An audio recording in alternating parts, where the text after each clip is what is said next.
Ang the calendar RSVP at 12:09 a.m. The plus one wasn't me.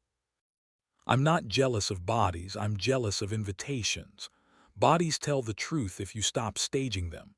Invitations decide which truth is allowed to arrive. At 12:09 a.m. our shared calendar pushed a banner onto my wrist with the cheerful cruelty only software has perfected. Liam RSVP'd yes, Hotel Mirador rooftop reception +1 confirmed. The card bloomed open on my phone when I tapped it. Attire, cocktail. Music, quartet.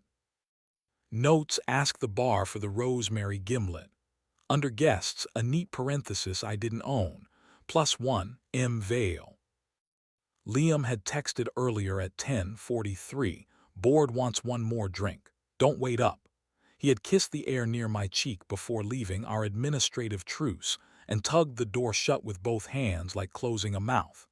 At 7:05 I'd filmed the coffee because ritual is cheaper than religion and remembers to show up. I captioned it here. He reacted with the thumbs up he keeps for hours that plan to rename themselves. The calendar didn't plan anything, it confessed. I set the phone face down because I was tired of doing bravery with my eyes. The apartment had the posture rooms get when they've rehearsed a story without you. The radiator breathed like an amateur chorus. The hallway practiced neutrality. I boiled water because water does not audition. The kettle sang at midnight and I poured 2 mugs out of habit, then poured one back again. I told myself the cup was a prop, not a lie. At 3:12 the lock cleared its throat. Liam stepped in with his tie loosened and his shoes hooked by 2 fingers like witnesses too tired to lie. He smelled like lime and a decision made in decent lighting. He saw the phone on the counter and his pupils turned into clocks, the small dilation that arrives right before he chooses a verb. "You're up," he said, as if etiquette had mailed me a warning. "The Mirador thinks we're getting married without me," I said. "Rooftop, quartet, +1 who isn't an emergency contact." He put both palms flat on the table the way our therapist taught us when we wanted to give words somewhere to land. The gesture is either dignity or triage. "Which question?" he asked. "Why or who?"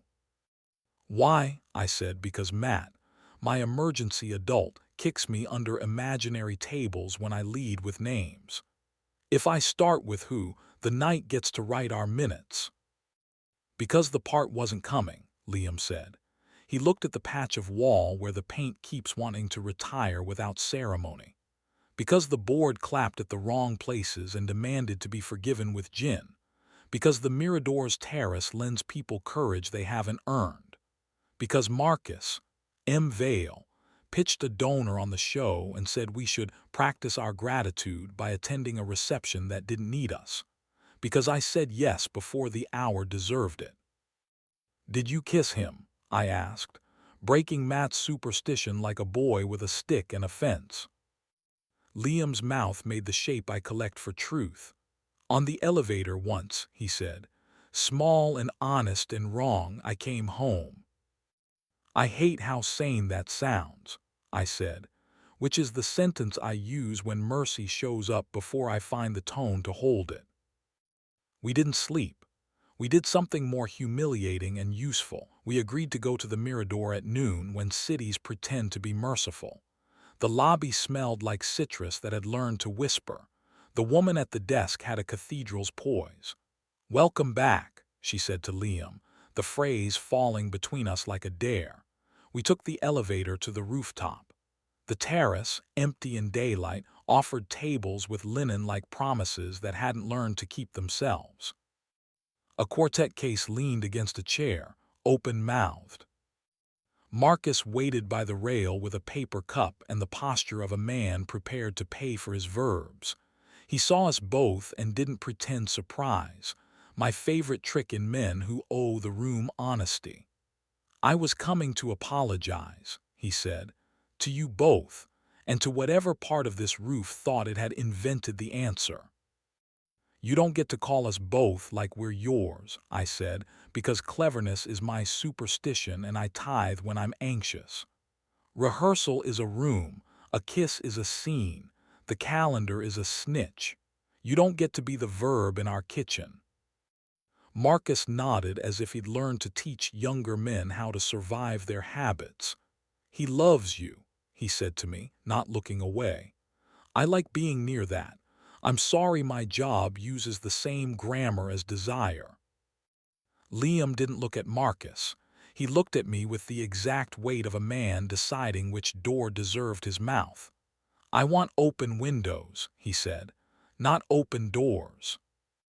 We left with nothing more dramatic than the river trying to volunteer absolution. At home, I moved the kitchen chair into the middle of the floor because procedures save men when gods won't. Liam smiled like a man relieved to be caught kindly. He came around the table and paused, always that pause, his most decent habit. I met him halfway. The first kiss was apology without speeches. The second had his fingers under my shirt and my hand at the back of his neck, the place he keeps for oaths and sleep. We didn't perform a ceremony. We used heat as a system. If I could draw you the rest without getting evicted by an algorithm that prefers virtue louder than accuracy, I would. You can have breath that belonged to both of us, a belt resigning with grace, a palm pinning a wrist as proof we remembered to ask. The city prefers quizzes. 2 nights later, the Mirador's social account posted a carousel at 1:41 a.m. Hansel light on a mirrored hallway, 4 bodies if you counted reflections. Liam washing his hands, head down. Marcus behind him, tie undone.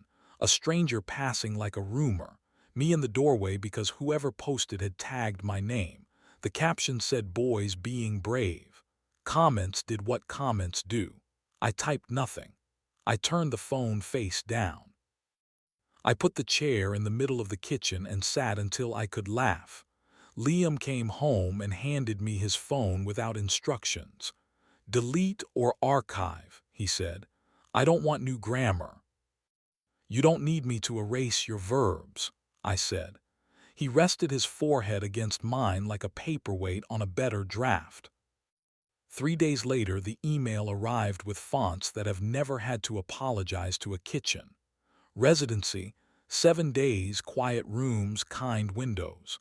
Liam forwarded the PDF with every map attached, which is how you know a man has learned where courage keeps its receipts. I want to go without disappearing, he wrote. I'll send pages, not alibis. When I get back, ask me what I wrote before what I did. I taped 2 lines under the rubber orange magnet because props still save us when God is off shift. Addresses in the open. A good night here voice note every day. He added a third in his careful mess. If an I can't is coming, it happens where both of us are. Night 1, wind and a sentence I decided to believe. Today the table forgave me. Night 3, nothing, and my thumb was the worst teenager in the world. I opened the calendar against my will and watched the RSVP glow like a brand. I moved the chair instead. At 8:12 he called with a voice that made the kettle think there might be a God. I almost kissed a window, he said. It didn't know your name. I closed the blinds. He came back with a suitcase that didn't slam and 2 pages he treated like animals. They're not good, he said. They're mine, I said, and we performed our small religion. Paper, kettle, a room that knows it isn't a lobby. He slid his hands under my shirt from behind, slower than contrition, faster than nostalgia. Here, he said into the bend of my neck, which is the only word left that has never demanded witnesses. We tried boring. We failed gracefully. We tried again.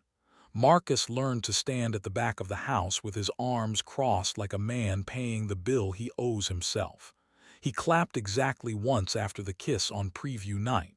He didn't text. Neither did we. The Mirador kept its antlers and its very good lighting.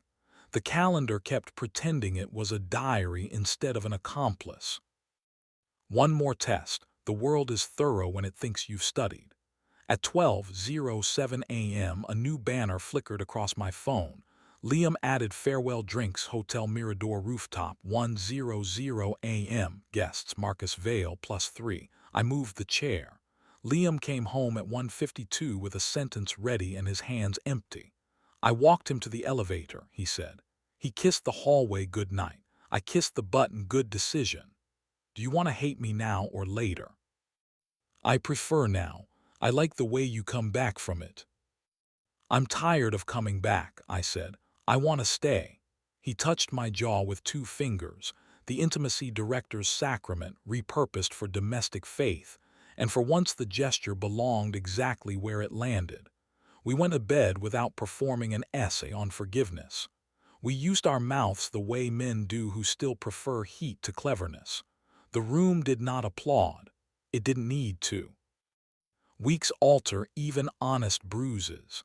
The calendar keeps its talent for cheerful cruelty. The Mirador keeps its rooms that want to learn your names and write your captions.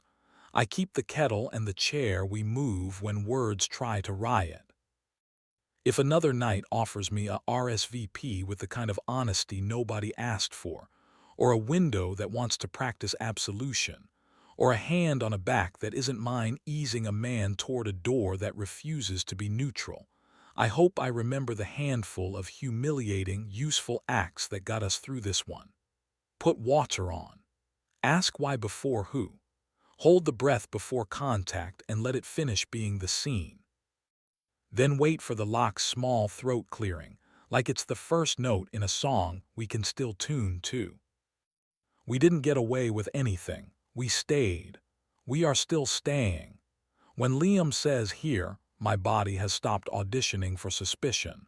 The RSVP can keep its parentheses, the river can keep its absolutions, the rooftop can keep its glass. We'll keep being the address, or, on the nights we can't, we'll be the map that admits its misprints and still shows the way back.